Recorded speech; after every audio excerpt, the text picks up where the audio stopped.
A partir de este momento comienza Mayores. Con el asesoramiento de profesionales y expertos, abordaremos todos los temas que te importan. Salud, bienestar, entretenimiento, agenda cultural y mucho más. Con la conducción de Mariela Cigarán y la producción de Roberto Riolfo. Comienza Mayores, una coproducción de Radio Oriental y Fundación Astur.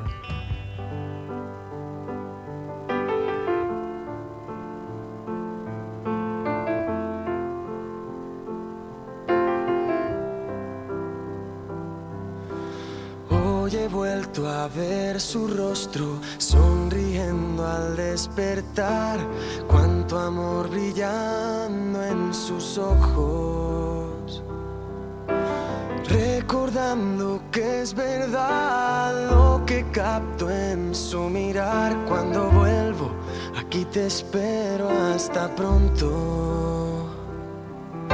Oír su voz es un placer, sabiendo que al anochecer charlaremos qué tal te fue en el trabajo. Y escuchando cada nota de cariño y amistad, puedo sentir una canción en su abrazo. Y vuelvo a mirar y veo crecer mi estos ángeles que han dedicado una vida entera para poder crear una luz en la oscuridad. Por tantas cosas, gracias una vez más, gracias una vez más. Han visto pasar mi vida, estando ahí en cada momento. Han sabido hacer de mí un hombre que se ha sentido siempre tan envuelto en comprensión para contar lo que cualquier hijo esconde. Ni un consejo sin razón encuentro en una colección de 1000 momentos que quedarán ahí grabados. Prueba de un amor eterno que dará siempre alimento a una vida que 2 personas crearon. Y vuelvo a mirar. Hola, hola, muy buenas tardes, frías tardes aquí en Montevideo. ¿Cómo están? Comenzamos a transitar Mayores. Los vamos a acompañar hasta las 15 horas. Comenzamos con un tema precioso de Alex Ubago que dice por tantas cosas, con esa dulzura que lo caracteriza, por esas lindas letras que nos hacen pensar, porque habla de los hijos, de los vínculos, de los abuelos. Es un poco el tema de hoy y también de nuestro invitado, que vamos a pasar por muchos lugares. Primero mandarle un saludo enorme a los amigos de la Fundación Astur y a la Sociedad de Gerontología y Geriatría del Uruguay, y a los dos, felicitaciones, porque tenemos al primer invitado, que siempre lo tenemos en forma telefónica y yo las reclamo siempre. Y hoy lo tenemos acá al doctor Dardo Roldán. Buenas tardes para todos. Bienvenido. Muchas gracias. Gracias por la bienvenida, gracias por la invitación y muchas gracias sobre todo por el espacio, que es muy importante para nosotros desde la sociedad poder tener este contacto tan directo y tan ameno. Sabés que nosotros, lo puedo tutear, ¿verdad, doctor? Por supuesto. ¿Sí? Muy bien. Nosotros acá intentamos cuidarlos, hacer prevención, porque parte de la razón de los medios de comunicación, además de entretener, es hacer prevención. Y nosotros sentimos eso acá en la tarde. Y a través de ustedes, con todos los consejos que nos dan, es la manera que nosotros tenemos de cuidar a todas las personas mayores y a todos nosotros, en realidad. Antes de ir para el lado de los abuelos, porque esta semana anduvo rondando esto justamente por el día, estamos con una advertencia ahora de Metsul por días muy gélidos, que este fenómeno va a empezar a impactar a Uruguay con temperaturas bajo cero. Para todos es, pero sobre todo para las personas mayores. ¿Qué es lo que nosotros tenemos que tener? Primero, cuidado con las personas mayores cuando nos dicen que van a haber alertas de ola polar, por ejemplo. Bueno, primero quería hacer mención a algo que estabas diciendo tú con respecto a la prevención. Me parece que sí, que claramente desde aquí tienen un rol fundamental para la prevención, porque a veces nos pasa a los médicos Es decir, bueno, pero mirá, esta persona tiene tantos años, ¿qué vamos a prevenir? Y en todas las etapas es fundamental la prevención de todo, desde este momento, por ejemplo, las infecciones respiratorias, Claro. como otros problemas de salud muy importantes que van a ir condicionando la calidad de vida de las personas mayores. Entonces, claramente es un rol muy importante desde la prevención. En cuanto a las temperaturas, sí, esto lamentablemente sucede todos los años tenemos que estar preparados, tanto en los momentos de mucho calor como en este caso en los momentos de mucho frío.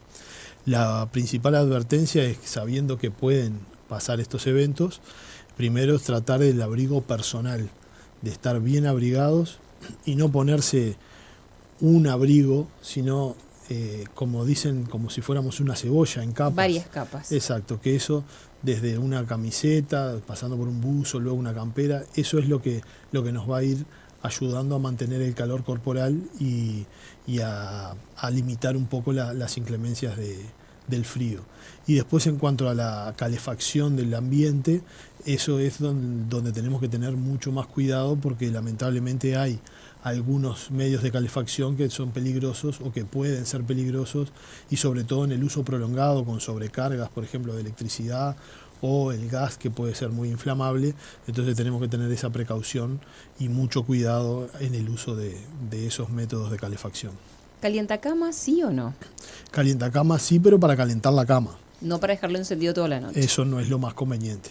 Lo mismo que los aires acondicionados o las estufas, tratar de calefaccionar el ambiente o la cama previo al ir a descansar y después apagarlo.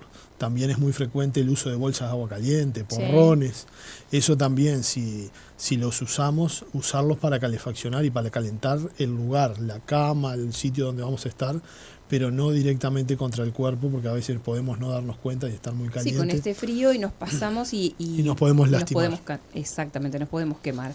Con el tema de las bolsitas, esas que se pueden usar en el micro, ¿sí o no? Lo mismo, sí, pero con ese mismo cuidado de la temperatura, no excederse, porque muchas veces podemos no darnos cuenta de lo caliente que está, sobre todo si lo ponemos en las extremidades, que generalmente se usa en los pies, y podemos no darnos cuenta de lo caliente que está y podemos traer heridas, con lo dificultoso que es después curarlas en esta etapa de la vida. Bueno, hoy voy a aprovechar que está acá y le voy a hacer muchas preguntas con el tema de la ventilación, seguro, porque nosotros sabemos que si queremos bajar el tema de los contagios, la mayor parte de las personas mayores viven en familia, a veces ellos no salen, se cuidan del frío, pero estamos haciendo circular a través de los nietos, en este caso, de los que salimos a trabajar. Entonces ellos están calentitos, cuidados y abrigados, y somos nosotros los que traemos todos los bichitos de afuera. Exactamente. Por eso también es importante la prevención de esto, de las enfermedades infecciosas en esta etapa.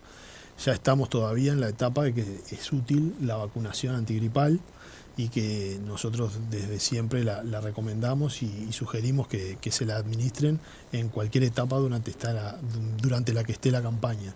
La vacuna no enferma, no transmite la enfermedad, y lo que tampoco hace es evitar 100% que contraigan la enfermedad. Se puede engripar la gente igual, lo que sí sucede es que disminuye el riesgo de complicaciones.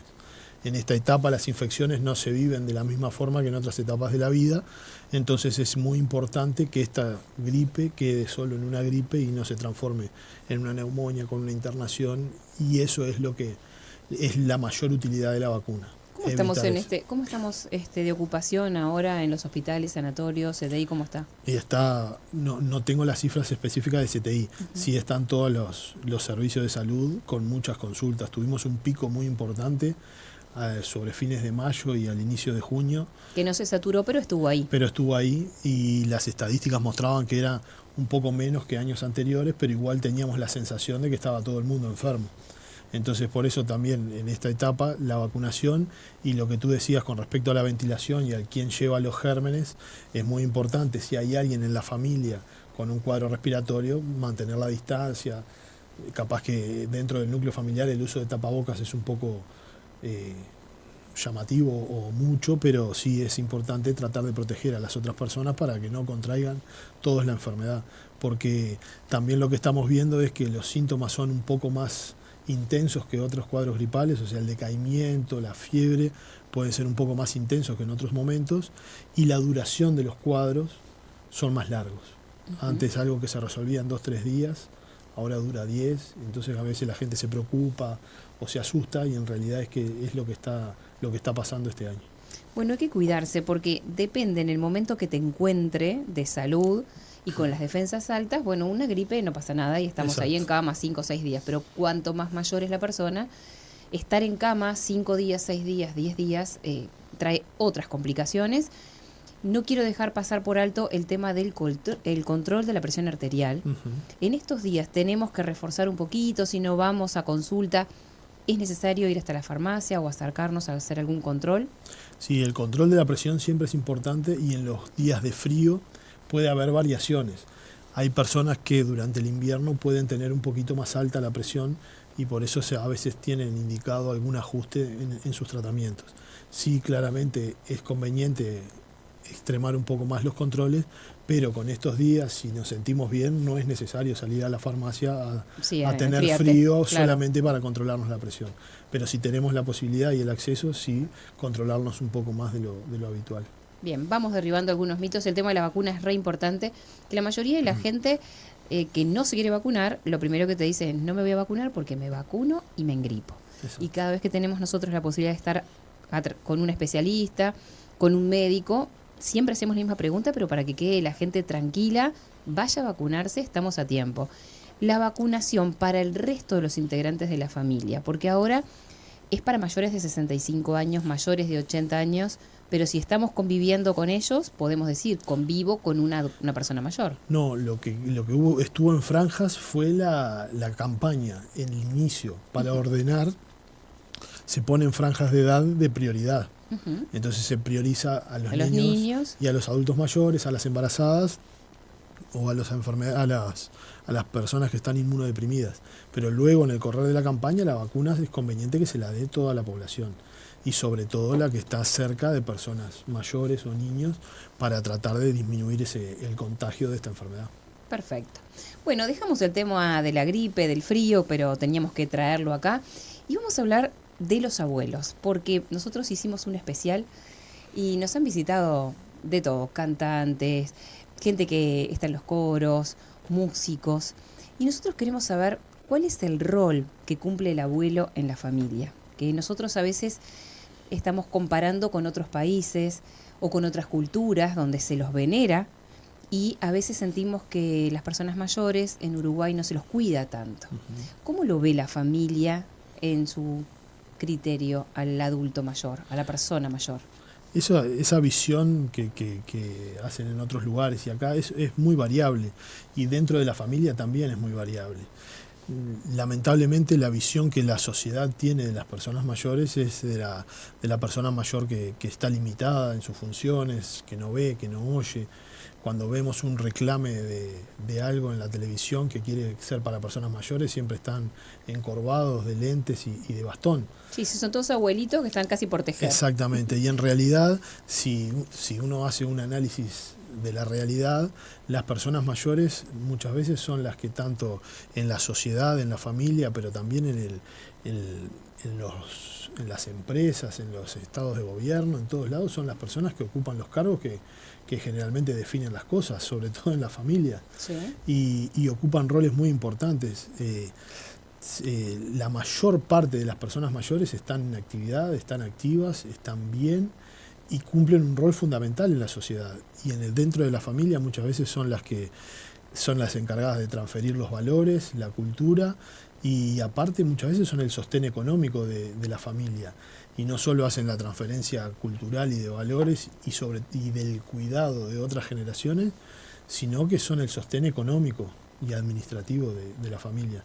Entonces es muy difícil no verlo de esa manera, pero lamentablemente en la sociedad tenemos esas distorsiones de los roles y de cómo vemos las cosas que a veces hace difícil que se mantenga de esa manera. El rol con los nietos, porque yo estoy de acuerdo en todo esto que usted me dice, me encanta. Yo creo que es una bendición para aquellos que tenemos abuelos o que tuvimos un buen vínculo con nuestros abuelos. Y de todo aprendemos. De la abuela que sabe cocinar porque extrañamos sus recetas, si están o no están. También del abuelo cascarrabia uno aprende, porque es el que pone límites. A veces cuando los padres no están, yo creo que esas cosas también le está pasando a la sociedad ahora. Cuando tenemos padres que son muy permisivos y el rol del abuelo no está bien firme para marcar las líneas, entonces, pero no, déjalo, papá. Entonces, si no lo pudimos marcar a través de los hijos, ese rol me parece que es fundamental. Sí, claramente. Muchas veces sucede al contrario también, que los padres quieren ser un poco más firmes y los abuelos son los que consienten y son los que dicen, bueno, déjalo un poquito más. Y cuando vos querés marcar determinadas líneas, quizás los abuelos de mi familia estén escuchando también, pero que a veces uno quiere marcar ciertas líneas. ¿Cuántos hijos tiene, doctor? Tengo 3. 3 trillizos, ¿verdad? Trillizos. Que están cumpliendo años hoy. Ojalá que estén escuchando, si no le vamos a mandar un beso, que tengan un feliz cumple. 6 años, Francisco, Juan Pablo y Pilar. Bueno, un beso para los 3. ¿Y los abuelos ahí, en tu caso, cómo se comportan con estos trillizos? Los abuelos se portan bárbaro, pero también en lo que tú decías recién, que a veces podemos elegir qué rol juegan esos abuelos, o los abuelos pueden elegir el rol que van a cumplir dentro del cuidado. Hay familias que no tienen opción y los abuelos son la única forma de que cuiden a los nietos. Entonces muchas veces el abuelo también se puede sobrecargar, puede sentir que está dejando de lado las actividades personales por cuidar los hijos de sus hijos. Entonces los de la familia nuestra por suerte se portan muy bien, respetan mucho los espacios y los lineamientos de los papás y ayudan mucho en ciertos momentos que los padres necesitan un desahogo. Bueno, por eso es tan importante cuidarse, prevenir y tener esa autonomía para poder seguir disfrutando, aunque pasa el tiempo, de sus espacios, de sus salidas con sus amigos, de su ida al teatro o a caminar, o no salir y quedarse a leer tranquilos. Exacto. Y cuando quieren, sí, déjamelos, traélos, salgan ustedes, pero que sea una invitación de los mayores y no ponerlos en esa situación de, bueno, lo que pasa es que no pueden poner a nadie para que los cuide o se les complica. A veces también somos los padres que no confiamos con quién dejar a los hijos, entonces lo más seguro es dejarlo con tu mamá o con los suegros. También pasa un poco por ahí. Sí, claro, por eso, como hablábamos, hay gente que no tiene opción de elegir con quién dejarlos o no tiene opción de hacer otras cosas porque tiene que estar bajo el cuidado de los hijos. Entonces es muy importante que haya ese intercambio, esa comunicación de, bueno, podés, sí o no, eso es muy difícil y cada familia lo maneja como puede, pero sí, que no se sientan en la obligación ni en la presión de tener que cumplir con ese mandato, y si necesitan, porque ven que están desbordados, avisar y pedir ayuda, porque muchas veces eso puede ser contraproducente para su salud física y mental. ¿Las personas mayores lo traen a consulta? Sí, claro. ¿Sí? Sí, sí. ¿Qué son las cosas más comunes que le pueden contar a un médico cuando van solos y cuando no están acompañados por sus hijos? Claro. No, es un tema que genera mucho estrés y mucha presión, a veces el cuidado de los hijos, porque también, aparte de abuelos, son padres, entonces quieren ayudar a sus hijos en lo más que puedan, y a veces ese cuidar a los nietos es la forma que tienen de ayudar. Entonces a veces el físico no les da, el sueño es poco, los horarios de los padres a veces es difícil también, o sea, de las personas más jóvenes, porque entran a trabajar muy temprano o salen a trabajar de noche, a veces esos tiempos son muy extensos y muchas veces para el abuelo eso es un problema más que un disfrute. La palabra abuelo, algunos la disfrutan y otros la sufren muchísimo.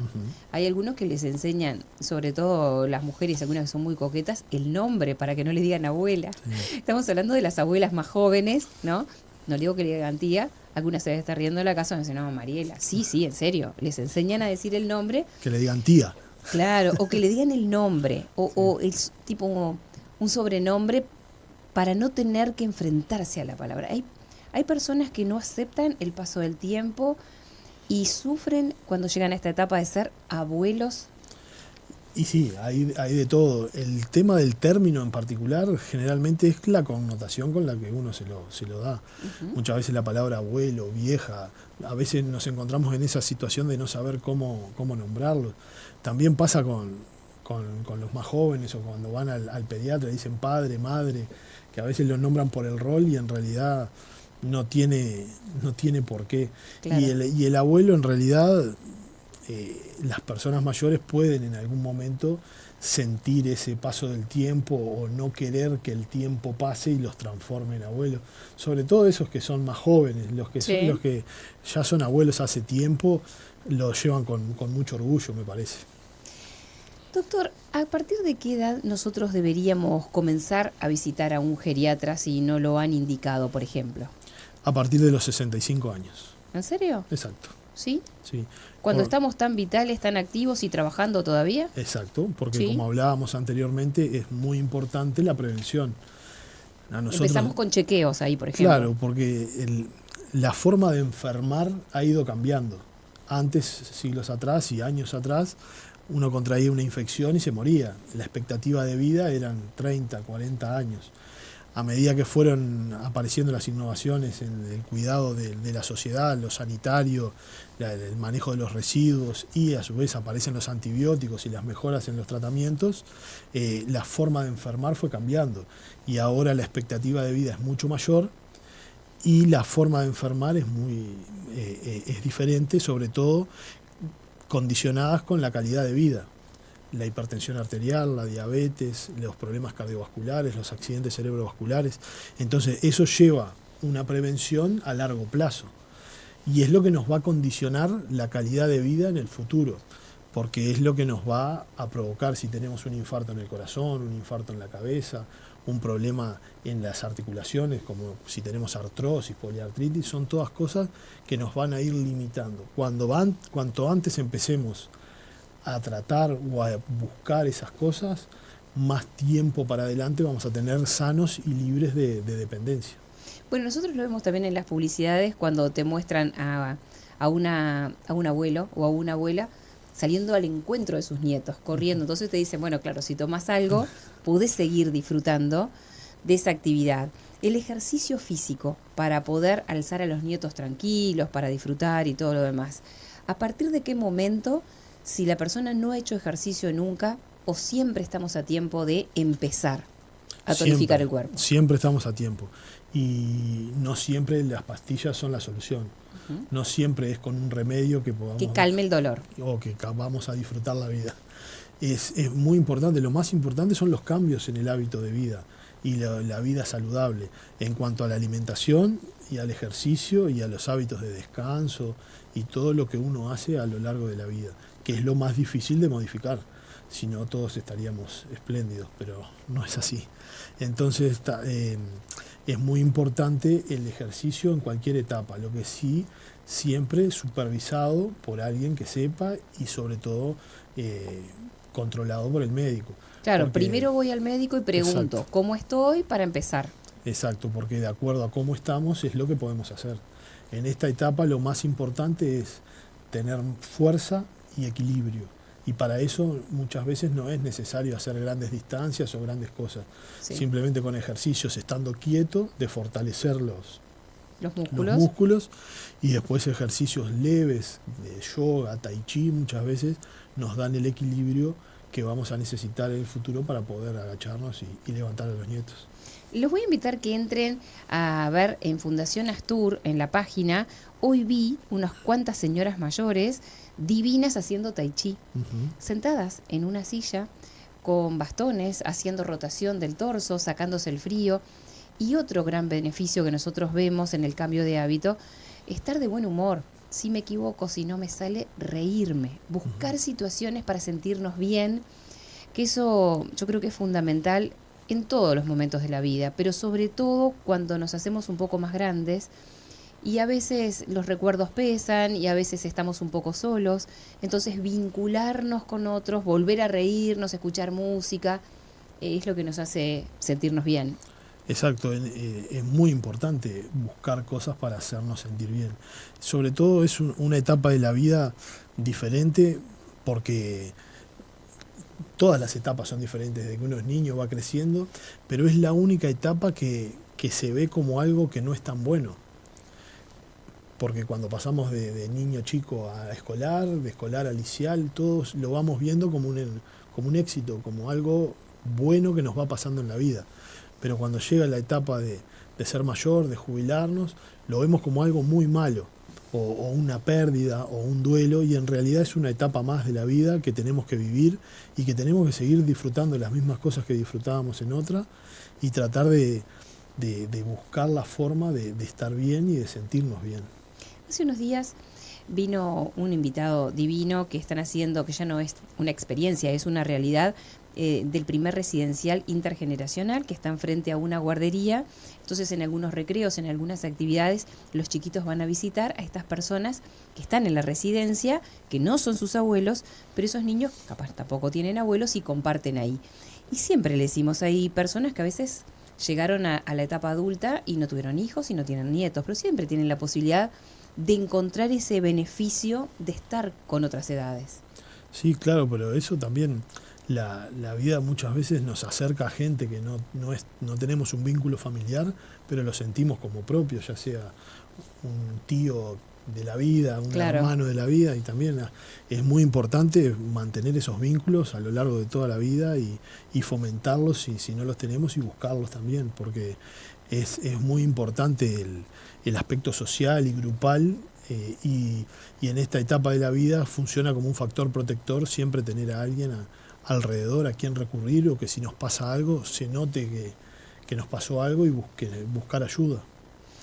Las personas mayores van al psicólogo cuando van a la consulta con el geriatra. ¿Son los que piden o son ustedes los que le dicen, no le parece si lo derivamos, si va a charlar con alguien? ¿Cómo se ha dado? Porque ahora tenemos mucho más información y parece que a veces si no hablamos estamos como más fuertes. Hay una generación anterior que les rechazaba un poquito cuando le pasaban esa receta del pase al psiquiatra o el pase al psicólogo. Yo no voy a ir a hablar de mis problemas. Y cuanto más guardamos todos, ahora lo hemos entendido, las generaciones posteriores, no logramos liberarnos de esas situaciones de soledad o de estrés o de angustia. ¿Cómo se da ahora que tenemos más información? Sí, eso es variable también. Las personas mayores todavía son las que no tenían tanta información. Claro. Y depende de las posibilidades que tiene cada uno, el prestador de salud que tenga, las posibilidades de hacerlo en forma particular. Generalmente es a través del paciente o del familiar quien manifiesta la inquietud de que, o pidiendo el consejo si será bueno o no. Nunca desde ustedes, nunca desde el geriatra. No nunca, sino menos, porque también como el sistema de salud nos limita un poco. Claro. Para que nosotros le podamos decir que vaya a ver al psicólogo del prestador, tiene que pasar por el psiquiatra, tiene que pasar por una unidad de recepción, entonces como que es más complejo, pero claro, sí en los momentos que consideramos adecuados sí se hace la derivación. Claro, está muy bien. Llegamos al final, pasa tan rápido la hora. Sí. Volver a agradecerles, yo sé que es una hora muy complicada para los médicos. El agradecimiento siempre, entonces vamos a tener este contacto cada 15 días y cuando puede será telefónico, y si no, le extenderá la invitación a todos sus colegas que van a estar bien recibidos por acá. Sí, bueno, muchas gracias por recibirnos, un placer haber podido llegar hasta acá y a las órdenes para cualquier otro contacto. Bueno, le mandamos un saludo a esos abuelos que hoy están de cumple, ¿eh? Sí, con los trillizos. Los esperamos a todos. Vayan a disfrutar. Nosotros así cerramos Mayores, mañana 14:30 volvemos para seguir y mañana tenemos cartelera de espectáculos, no se la pierdan.